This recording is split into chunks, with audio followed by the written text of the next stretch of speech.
Chicago marking the unofficial start of summer in a depressingly familiar fashion with deadly violence. At least 9 people reportedly killed, 39 wounded in shootings from Friday night through yesterday afternoon.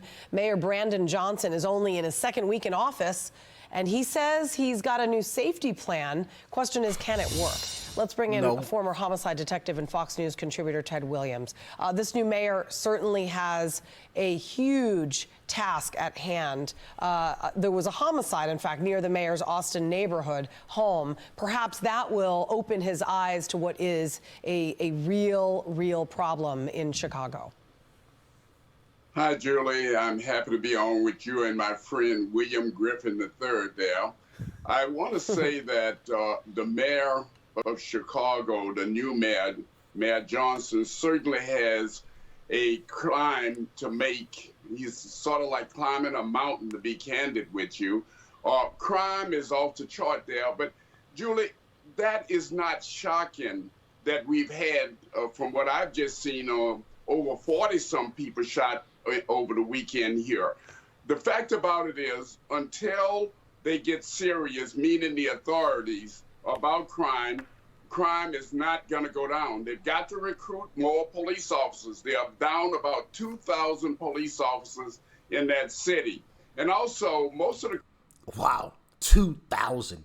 If that's true, that just speaks to no police officers want to work there. I mean, it's clear as day.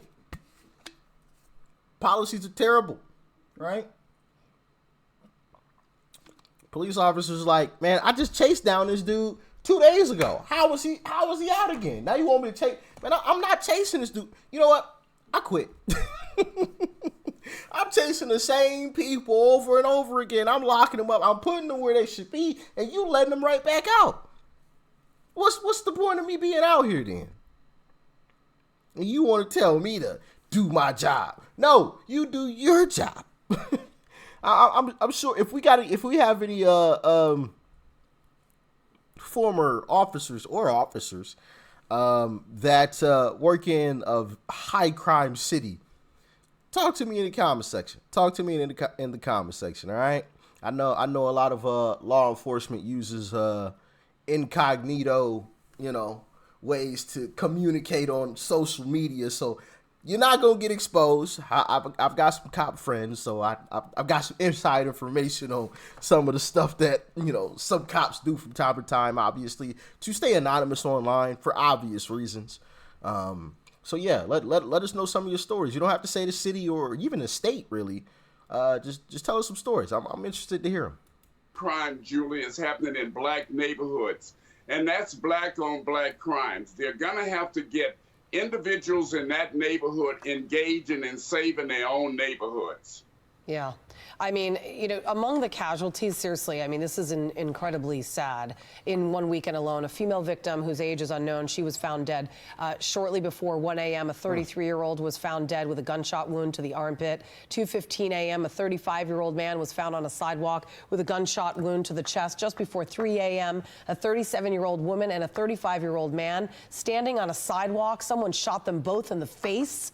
The man died. The woman is in critical condition. And then about 20 minutes later, a 22-year-old was standing on the sidewalk when he was shot in the chest and he died. I mean, this is just the start of the first unofficial weekend of the summer. This is also a weekend that typically does see a spike in crime. But if you compare this weekend to years past, it's only going up. And there's only... so many people you can blame. It's the politicians. And the fact that police recruitment is down is an exact reflection of what they are doing wrong. There is no incentive to be a cop in this city. Yeah. You're absolutely right about that. I'm hoping that the new... Last week in Chicago compared to 2022. So compared to a year ago, last week, murder up almost 10%. Burglary up almost 20%. Motor vehicle theft up almost 160%. Total crime up 40%. Oh my good. This is just the beginning.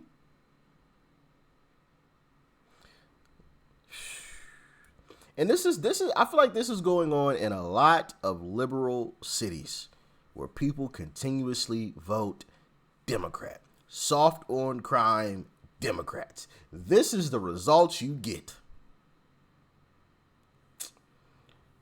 Oh, man. Mayor will go around the country and recruit police officers and give them some incentives to come to Chicago, because clearly Chicago is somewhere that, unfortunately, individuals do not want to visit under the circumstances here. It's sad that you cannot walk down the street. But guess what? You just said it, Julie. We were talking about this last year. The same identical thing.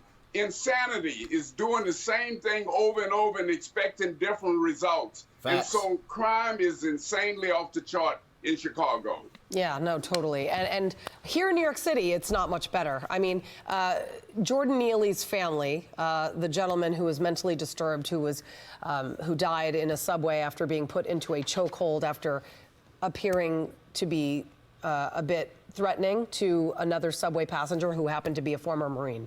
Allegedly. So his family has now hired a Manhattan law firm to file a civil action wrongful death lawsuit against Daniel Penny. And in the letter to Penny's attorneys, it says, and I'm going to read it, it quotes, "Please be advised that this office has been retained to pursue a claim for personal injuries and wrongful death. Your action resulted in the death of Jordan Neely."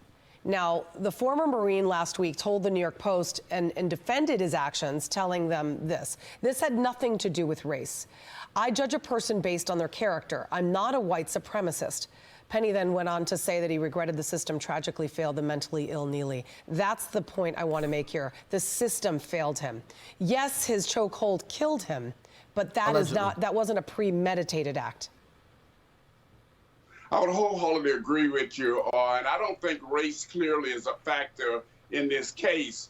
The case itself is going to turn on negligence. How fearful were people on that train as to the actions that had been taken by Penny against Neely under the circumstances? Yeah. All right, Ted, that's all the time we have. I know you want to pay tribute to our heroes in America. Yeah, and thank you for that. This past weekend, I was on with your colleague, Arthur L. Neville, where I inadvertently referenced the Veterans Day when I really meant Memorial Day.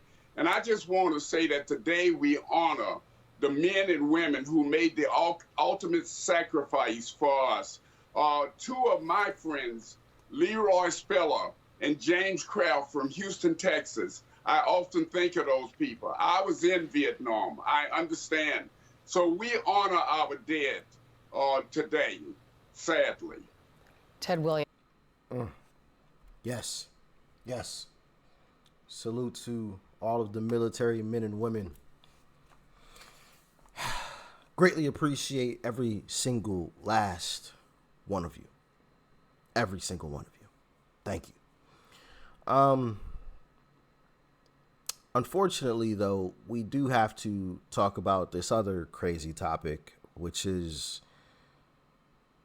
liberal cities, and mainly Chicago.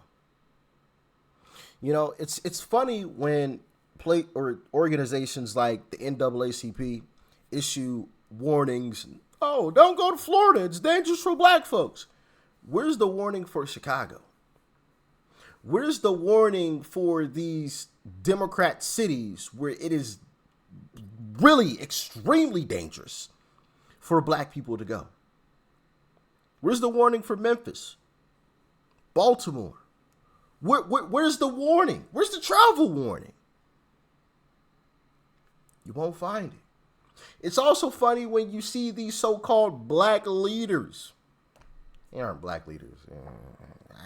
That's just what they call some of these folks, you know. I'm not going to say names, you know, but that's what they call some of these folks. I don't know who they lead. They ain't leading me, okay?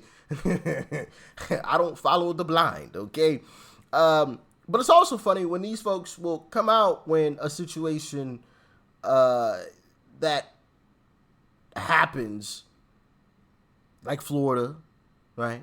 Oh my goodness, Florida's so dangerous for black people. But you won't see them in Chicago,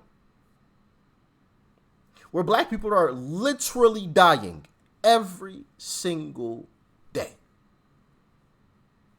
not due to natural causes, due to very unnatural causes, okay? Well, it's at this point, it might be considered natural causes in Chicago at this point. I'm so serious. Like, it's gotten that crazy. City's literally nicknamed Chirac, which is just insane. But where are these folks in Chicago? Where are they? Where are they in outrage? The black people are dying. Where are they? Why aren't they marching the streets?